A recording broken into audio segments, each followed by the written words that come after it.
G'day and welcome to the Ball Boys Fantasy Basketball Podcast. Today we're going to be talking about punting. What is it? How can we use it? What are the advantages of using it? And what do people make the mistake of most when they punt? Let's go! Jordan open. Chicago with the lead. Bryant to Shaq. Not a game. We talking about practice. LeBron James with no regard for human life. Irresponsible! Back out to Allen. His three-pointer. Bang! Curry for three. Wow! Unbelievable! Making it rain in New York. We the North are now we the champions. Not the destination, it's the journey. Mamba out. G'day and welcome again to the Ball Boys Fantasy Basketball Podcast. I'm your host, Mitch Casey, and you can find me on Twitter or X at Ball Boys Fantasy. And like we said, off the top of the show today, guys, we're talking punting. Now, punting is one of my favorite topics to discuss when it comes to fantasy basketball. I use it a lot, and this is because I think that it's a very good strategy to create value in your league, and I've seen a lot of success using it in the past, but I've also seen a lot of people have success without punting in the past as well, and there are many different strategies that can result in good fantasy success, but this is just one of them. And if you're keen to use it, it is important to understand what it is, how to use it properly, and in what situations it should be used, and so on and so forth. So today we're going to be doing a deep dive into punting as a general strategy and philosophy. Next week, when I'm going to be doing my fantasy basketball shows, we're going to do a little mini-series on a few different specific punt build videos. So at the moment, I've got lined up a free throw percentage, a field goal percentage, an assists, and a punt points build. 4 videos / podcasts for next week. Undecided whether or not I need to do sort of maybe a punt blocks or a punt steals or threes or something like that in there. I think those ones are a little bit more self-explanatory, but those ones I think are probably the biggest ones I wanted to tackle at least next week that I can fit in before we start getting into mock draft, sleepers, busts, some tiers, all that kind of stuff the weeks after. So that's kind of what's coming down the pipeline in terms of content from the Ball Boys. But let's get stuck straight into it, talking about punting. And I guess we're going to start off by defining what is punting. If you're new, or perhaps you've come over from a fantasy football point of view, you've thought about punting as like kicking the ball in a football sense. It's not that. What we are talking about when we're talking about punting in a fantasy basketball point of view is we are ignoring one or more categories when we are looking at a player's value. Now, what this does not mean is that you are trying to be as bad as possible in a certain character. So if a team or someone says that they're going to make a team and they're going to be punting free throw percentage, they are not going out and trying to get every single bad free throw percentage shooter in the NBA on their team because they are punting free throw percentage. They are simply ignoring that category when evaluating a player. And this is, and to sort of get ahead of myself and get early on the run sheet today, but this is probably usually one of the biggest trip-ups and one of the mistakes that people do when they consider and talk about punting, as they think about, okay, I've got punting this category, that means I'm trying to target these guys that are bad in this category because I don't care about it, so they end up having, all the worst free throw shooters on their team, but that is not the case. We are trying to just simply look at the other categories. So if you are in a 9-category league and you're looking at punting, field goal percentage, and turnovers, for example, you're looking at the other 7 categories. So points, threes, free throw percentage, assists, rebounds, blocks. I'm forgetting something. Can't remember off the top of my head. You're looking at those categories and not looking at those 2 ones that you're punting. So you're still trying to get those other categories. You're not just trying to be as bad as you possibly can be in those ones. So very important distinction that I want to start the show with today. So I guess the next question we ask ourselves is, what are the advantages of punting? So why would you punt in fantasy basketball? Now, I think there is a couple of different reasons, and we're going to get into different formats in a second as well. But the few reasons that I can think of here is that when you ignore one or two or more categories, it is much easier for you to concentrate on the remaining categories left and be as strong as you can be in those categories. It is much more of a difficult task, especially in competitive leagues when you're doing it and you're going up against people who know what they're doing, to be extremely competitive in all the categories, in my opinion. So when you eliminate certain categories, it is easier to concentrate all your resources, all of your value into the ones that remain. So that's the first advantage. The second advantage is that it improves the value of players who would otherwise be avoided by other guys because they've got a major deficiency in one of their categories, for example. So I've heard this, and this is a bit of a nitpick of mine. I've heard in a few podcasts, shows, Twitter, things like that, of people who talk about punting in a negative light and say that they don't do it because it feels like you're picking from the same group of players as other people who may be punting as well. That's often a bit of a criticism of why you shouldn't be punting. But I would argue the opposite, in that when you are punting, you are eliminating this downside of a player and concentrating on only what they provide strength-wise. So if you're going up against someone who isn't punting and they're trying to look after all 9 of their categories, they might, for example, avoid a player like Giannis, who has an extremely high negative free throw percentage score. So if you're not punting free throw percentage, if we just use last year's rankings as an example, he was the 104th ranked player. But if I punt that category, he is suddenly the 10th best player. So for that reason, if you're looking after your categories and you were thinking about that, you wouldn't be drafting him at 10. You might not be drafting him at 20 or 30 or 40. And if you were versing a bunch of players in your league and no one was looking at punting, theoretically, if you knew that, you could wait until pick 100 or whatever and draft Giannis and get 90 spots of value and ignore that category. And that's where you kind of get that leg up, because you no longer care about that in your build. You're getting someone who's top 10, but in everyone else's situation, he's outside the top 100. So for that reason, I actually think it opens up more players for you to draft from than players who are trying to look after their categories. So it improves the value of those players when you eliminate their major weaknesses, especially in examples like a Giannis, where one category drags down his overall value so much compared to if you just simply ignore it. And then the last thing here, it does give you a buffer in case of injury. So this kind of folds back into the first point as well. So when you concentrate all of your efforts on building up the remaining 6 or 7 categories as much as possible, that if you do have a player that goes down with an injury, say you're punting free throw percentage, we'll go with that one again, and you draft a player like, I don't know, let's do, say you draft a player like a Walker Kessler. So you're punting free throw percentage, you draft Walker Kessler because he looks really good in your punt build. He goes down. Now, normally your blocks, okay, he's a huge reason for your blocks, he's a huge reason for your field goal percentage should be really good. That's a lot of his value. If you were looking after a team and you were trying to spread out your resources, he might have been your maybe one of 2 guys that were really giving you the field goal percentage and blocks categories. But if you were in a team that punted free throw percentage, naturally you might find yourself with a team full of those kind of players. So even if you lose one of them, you're still going to be pretty well off, pretty good in that category, even if one of those players goes down, and it's not going to cook you.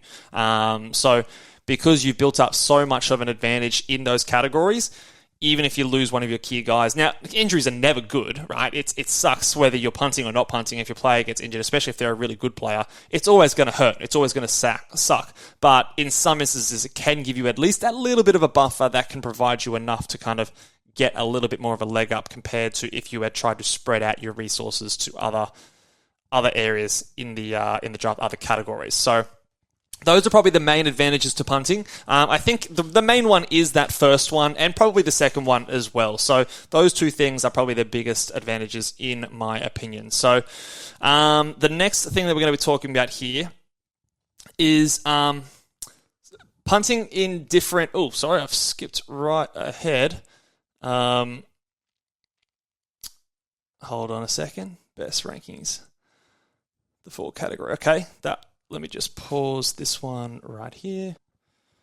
All right, we're back on here. Just had to make a little quick edit on the video there. Hopefully everything is going all good now. But we're talking about punting in different formats. So punting in head-to-head versus punting in roto. Now, I do think that they are different because obviously they're different formats. The scoring system is a little bit different. Now, in a head-to-head league, this is more typically where we see punting, more commonly and widespreadly used because in a head-to-head format, in category leagues, you come up against someone and you win 5-4. That's considered a win. In the playoffs, you would then move on to the next round. Now, there's different versions where you've got each category versus most categories. So in each category win, you might win 6-3.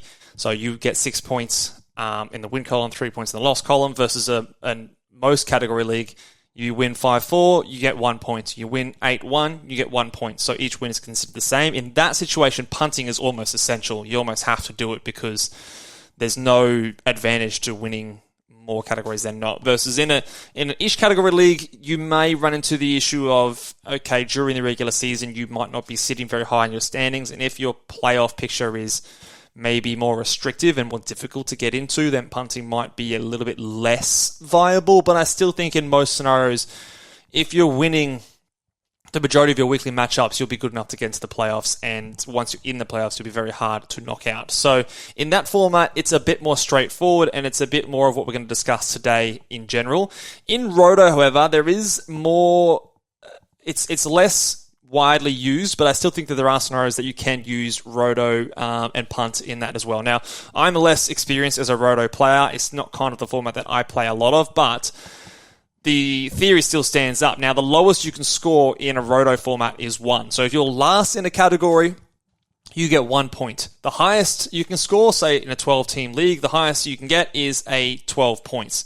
Now, if you are in a situation where the cost-benefit analysis, so if you're going to be losing points for a category but gaining on other points, so say you're down near the bottom of the standings in, let's keep using free throw percentage. If you're already down the bottom of the standings in free throw percentage, say you're second last and you want to trade in someone like a Giannis, and you're going to lose a point and go to the last in free throw percentage, but you're going to gain enough points to improve 2 places in points, 1 place in rebounds, 3 places in field goal percentage, then the net gain by getting that player, even though he completely tanks your free throw percentage and it's unrecoverable, you're still going to gain in those other categories enough to make the loss of that one category worthwhile. Now, it's a little bit more tricky to kind of figure out the cost benefit in a situation like that, and especially during a draft live when, you know, you've got other rounds still to come and who knows what's going to happen. So for that reason, I don't normally recommend going into a Roto draft and just going for a punt strategy off the bat. It's probably more of something that I would pivot to later, maybe during the season or after the draft is sort of gone under the first handful of rounds or something like that, and then start to sort of assess the landscape of the league and where you stack up against other managers in certain categories, whether it's worthwhile trying to improve a category that's maybe lagging behind, or whether it's worthwhile maybe just forgetting about it and trying to get the other ones up really high. Whereas in a head-to-head league, you can be a bit more aggressive in terms of punting straight away at that first round and going into the draft with a little bit more of a more rock-solid and identified strategy. But I did just want to touch up on that one because often we say you can't punt in Roto leagues. You definitely can. It's just more difficult and probably harder to determine when is the instance to go into a punting strategy in that kind of situation. Let's talk about punting multiple categories.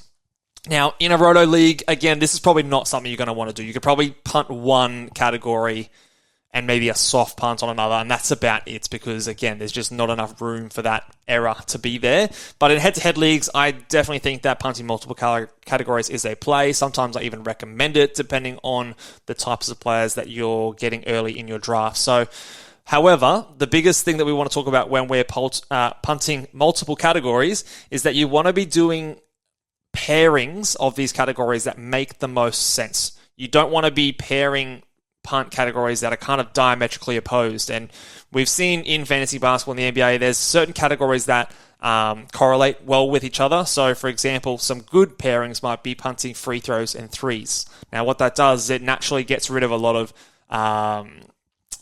guys who are guards that shoot a lot of threes, are good shooters, but boost the value of those non-shooting big guys who can help you in things like field goal percentage, rebounds, blocks, and a lot of those defensive stat guys, which are not great at shooting, but they're really good at other things, so it boosts the value of those ones. So that naturally works well together. On the flip side, if you punt field goal percentage and blocks, it's going to decrease the value of a lot of those big guys and elevate the value of guys who maybe take a lot of threes, and even though they're good players, when you shoot more threes, your field goal percentage is going to suffer because of it. It's not as easy to hit a three as it is to dunk the basketball when you're 7 foot tall, that is.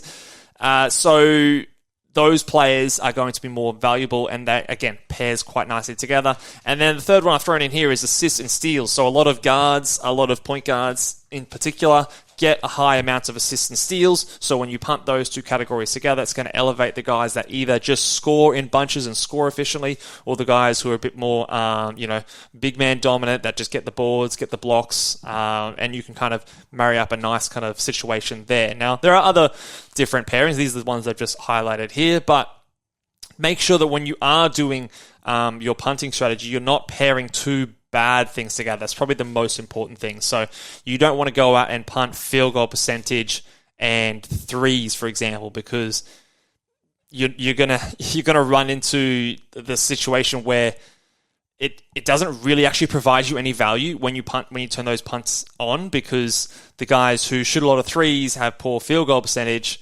So you're not getting good field goal percentage. And by not getting good field goal percentage, you're getting bad threes. So it just doesn't really work as well. You're not giving yourself the best opportunity to create value in those situations. I guess is what it comes down to, because, again, like we said at the top, the most important reason as to why we're doing this is to create as much value on draft day and during trades as you possibly can. And that kind of cuts into that when you make those bad pairings. All right, let's talk about probably the biggest thing that I want to discuss in today's podcast. And this is the common mistakes that I see people make when they're talking about punting, trying to execute punts in their drafts or throughout the league and the season. The first one that I think is the biggest common mistake, and especially if you're newer to fantasy basketball, you're newer to punting in general, is locking yourself into a punt early or sometimes even before the draft has even started.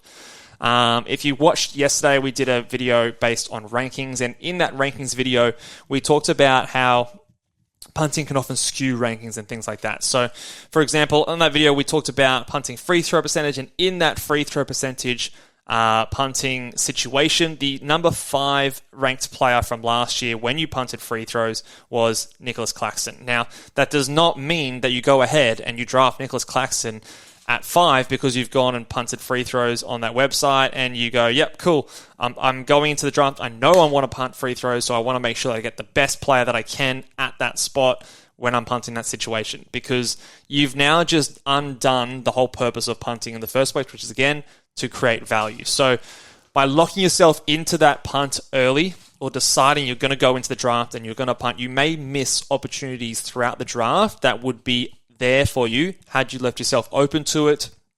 And remember, every player, especially early on and in head-to-head leagues, has an ability to punt a category. So you might be locked in on punting something, whereas you could have gone a different way, and just the way you could have gone, there was more valuable just by the nature of the way the draft landed. Maybe a few other people had a similar goal of you in mind and went into that draft going, yeah, I'm going to punt free throw percentage, and you're all sort of looking for these guys that are, of a similar kind of vein, because you've gone in with that kind of narrow, focused goal of, yep, this is what I'm going to do.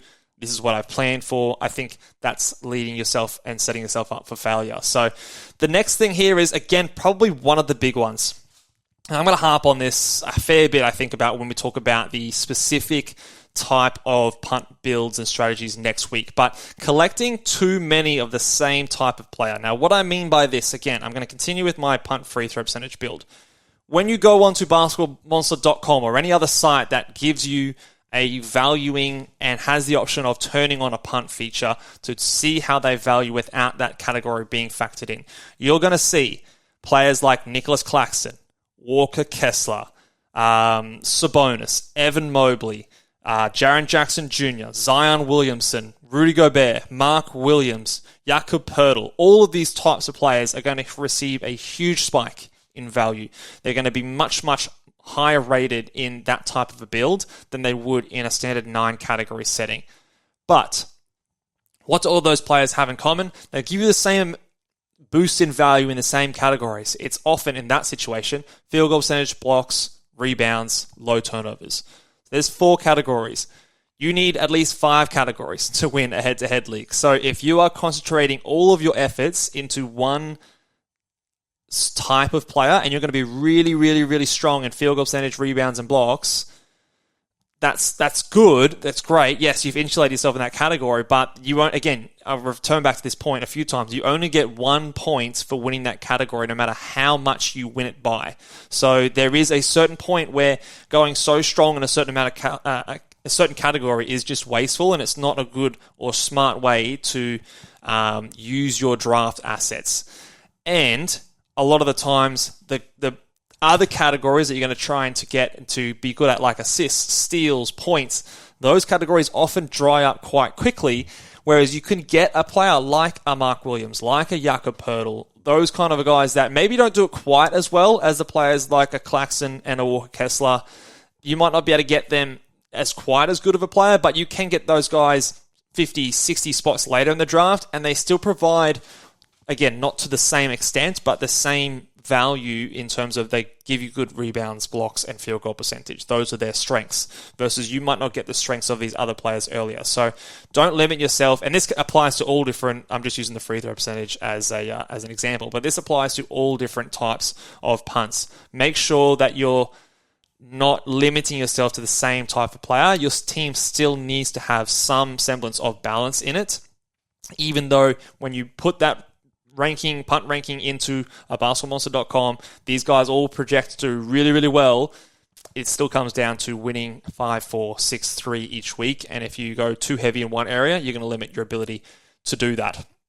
All right. The next mistake that I see a lot of people make is ignoring players who don't fit your build. Now, I put fit your build in quotation marks there because remember, we're not trying to be bad at a category. And a lot of the times we'll look at players who quote-unquote fit your build. Again, I'm going to go back to your punt free throw percentage build, but say we're looking at a guard, and a lot of the guards we talk about with the punt free throw build are players like De'Aaron Fox, Ja Morant,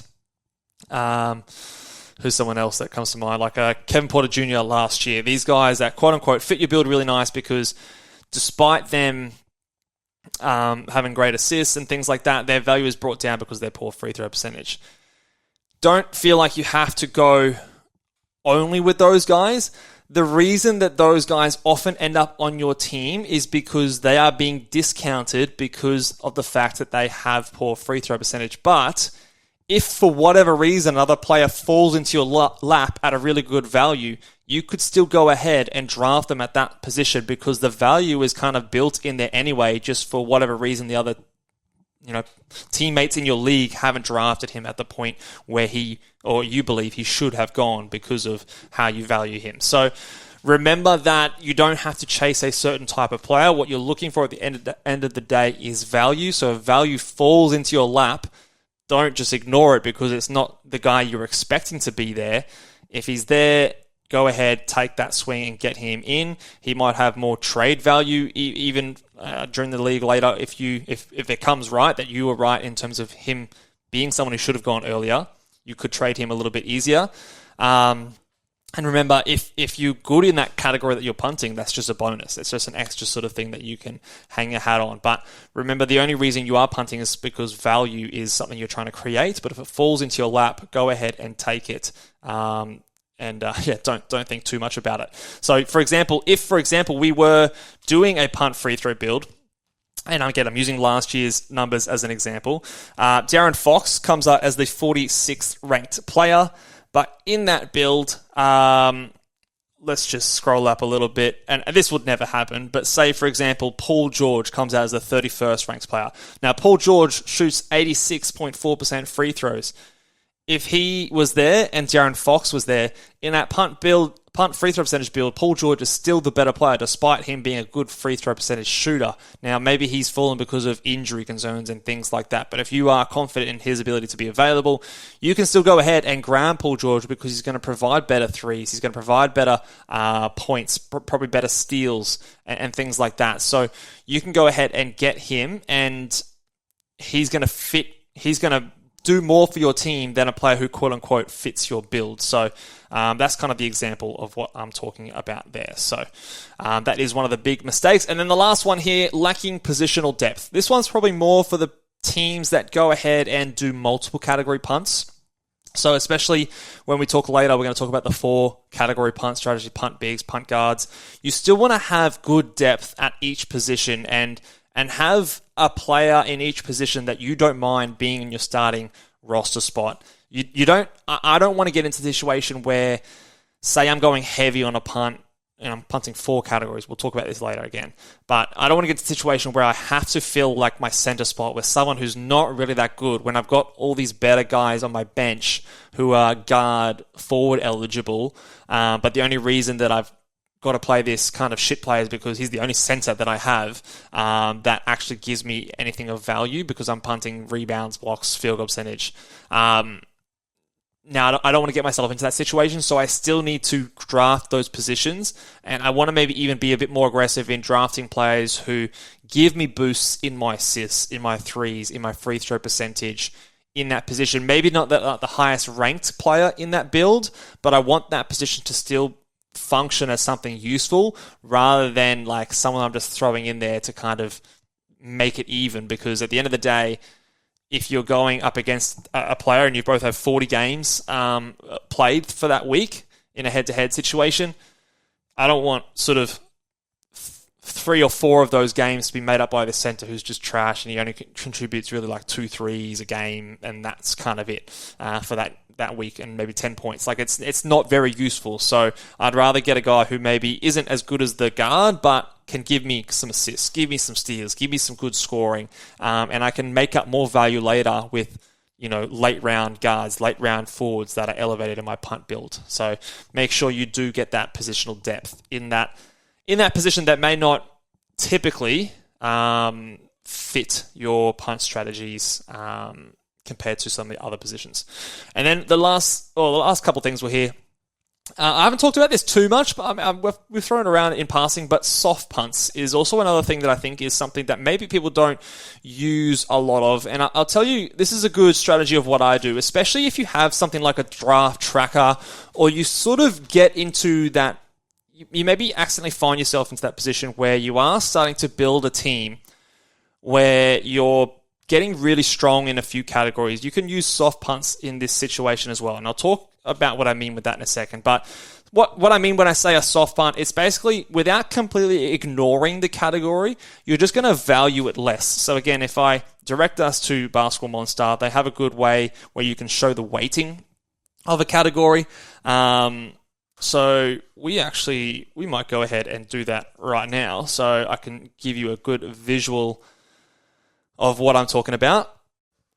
So if I'm over here at Basketball Monster and I go into this punt category, so I tick this little thing here, what I can now do is go into the show weighting in this area here. Now, right now everything is a 1, so everything is equal. Now, if I go ahead and I click punt free throw percentage, it's going to now completely ignore that category. I could just rewrite that and say 0, it's the same thing. Okay, but I've clicked punting on that one there, so it's not taking that into account. So if I look down here from last year's rankings, Nicholas Claxton is now number 5, Giannis is number 10, so I can clearly see that.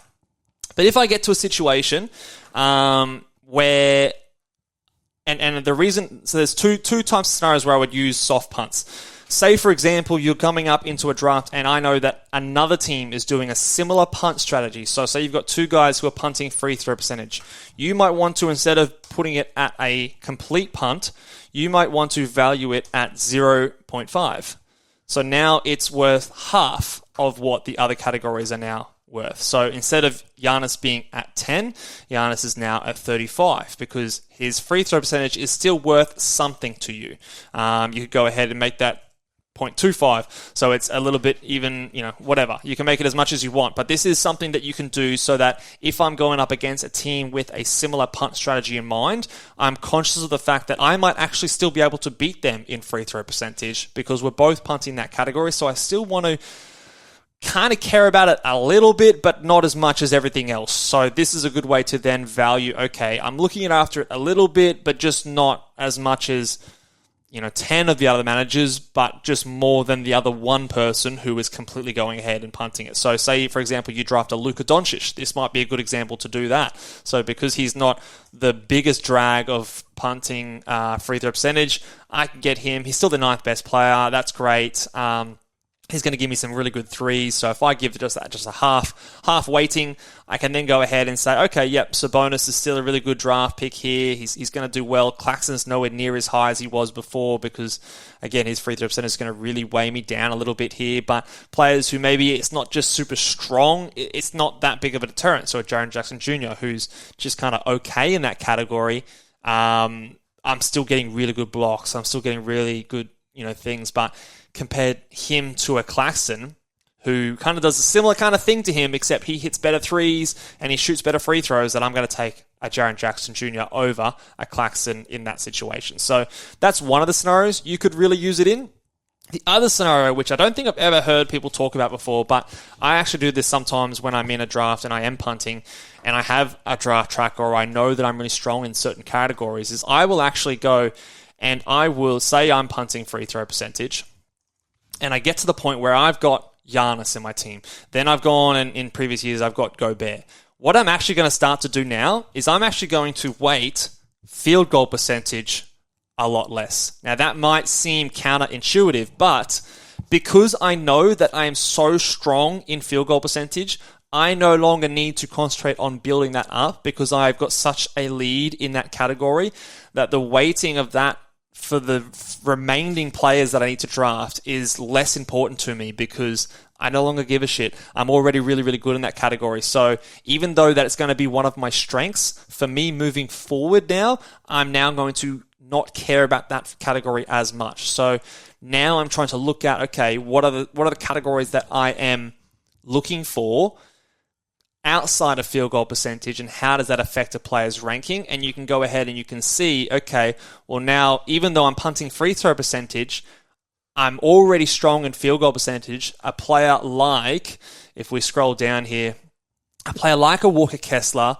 who would otherwise be a top 20 player, is now 65 because I'm already really, really good in that category because I've drafted Giannis, I've drafted Rudy Gobert or whoever it is. So a play like that is no longer important to me, but now I might actually look for someone like a Terry Rozier, who typically you wouldn't consider in that type of a build, but I need his points, I need his assists, I need his threes if I'm trying to be competitive in that category. He might be more valuable in that build, even though if you just punted the free throw percentage, he would fall behind a Walker Kessler. But because of what I need as my team, he's actually going to be a little bit higher. So I hope a lot of that all makes sense for you guys, and where that soft punting can kind of be used, because I think it is a way and a nuance in terms of punting that you can use that doesn't really get talked about a lot. And again, if we just keep coming back to, we want to build our team with balance and we also want to create value. Those are our two biggest goals when we're introducing punting as a strategy.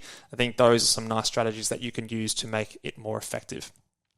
All right, now to round off this podcast, we're going to talk about the 4-category punts. Now, I know some analysts are big fans of this. I know Adam King is a huge fan of doing this in a lot of the mock drafts that he and I do together. Punting big men or punting guards. Now, this is a strategy that I've used in the past and it has worked sometimes it has not. It is what I would consider a very risky strategy, and definitely a strategy more for the more advanced player.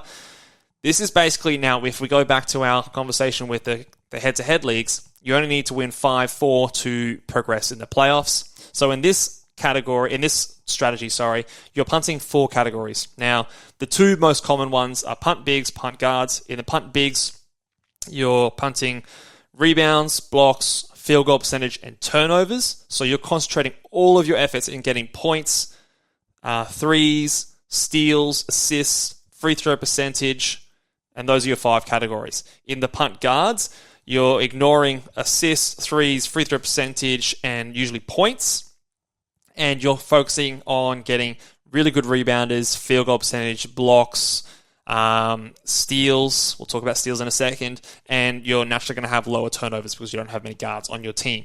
Now, the interesting thing with both of these builds is both builds are looking for steals. Steals is the one category that you're looking for in both scenarios. And the interesting thing, again, if you've ever listened to the Locked On Fantasy Basketball channel, if you haven't, I would recommend doing so. One of the interesting things that I've learned listening to that channel and the year-over-year correlation and reliability on stats is steals is the lowest category that we can rely on from year to year. It's the most volatile stat. So in both of those builds, you're relying on steals being the one category that both diametrically opposed targets are looking for, yet it is the one that is the least reliable. So I just find that very interesting to sort of point out. I don't know if it really means all that much, but it does mean that, especially if you are doing that, you're naturally going to be really, really good in assists. You're naturally going to be really, really good in threes. Free throw percentage can be something to look out for because, again, percentages can be a bit more volatile.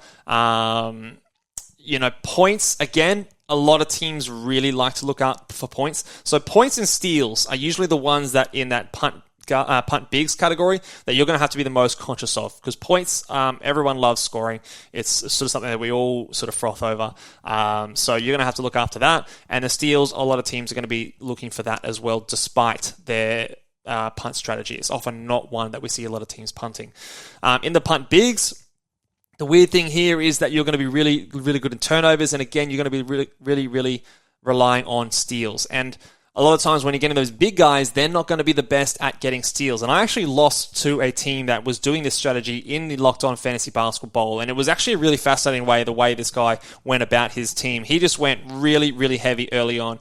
He drafted, I think, started with Kevin Durant, and then he went with players like Gobert,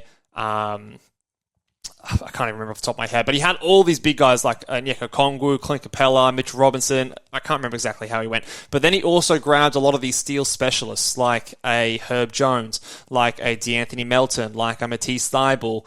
All of these guys that were really, really dominant in steals. They didn't really do too much else, but he was so strong in those other categories that he didn't need them to do anything else. And this actually made his team a very difficult team to beat him on a week-to-week basis. I think I beat him once in the regular season because I did nip him in steals, but in the playoffs, he did get me in the steals eventually. So there's a high-risk, high-reward way of going about it because you need to be the best in those 5 categories in the league. You can't afford to have, be the second best in that category because if you lose any one of them, you're done. You lose. So that is very difficult to be, whereas if you're punting just a couple of categories, you don't necessarily have to be the best as long as you are better than at least one of those categories in each team that you're going up against in. So, whereas if you do the 4-category punt, you need to be top of your league in all 5 of those categories. And that can be very, very tough to do. But it is something that I have seen work. But just keep in mind that steals in both builds is very, very important. And especially in the punt bigs build, you need to be really, really good at scoring as well. And that is tough to do because a lot of people really need their scoring. And a lot of people target scoring early in drafts regardless of their build. So, definitely something to pay attention to and an interesting one that if you haven't ever tried it before and you wanted to just do something a bit crazy, you could definitely give it a go. But keep in mind, it is one of the riskier strategies. So that will do it for us today, guys. If you have any questions about punting, drop it in the comments below. Reminder that we will be doing some specific punt guides as podcasts and videos in the next week. So again, we're going to start off with the percentages, which are the most common: field goal percentage and free throw percentage. And then we're also going to follow it up with a punt assists and punt points guide next week. If you desperately want a punt blocks or punt steals or anything else, punt threes, then drop it down in the comments. Let me know. I'll consider this depending on how much demand we get for those specific builds. But at this stage, we're going to be doing those other 4. And then very, very soon, we're going to be getting stuck into some mock drafts, talking sleepers and busts, and all that sort of good things leading into the start of the year. So, lots of stuff coming along. Make sure you guys, if you haven't already, hit the subscribe button on YouTube or on wherever you get your Apple Podcasts, Spotify, wherever. And until next time, I'll catch you later. Bye.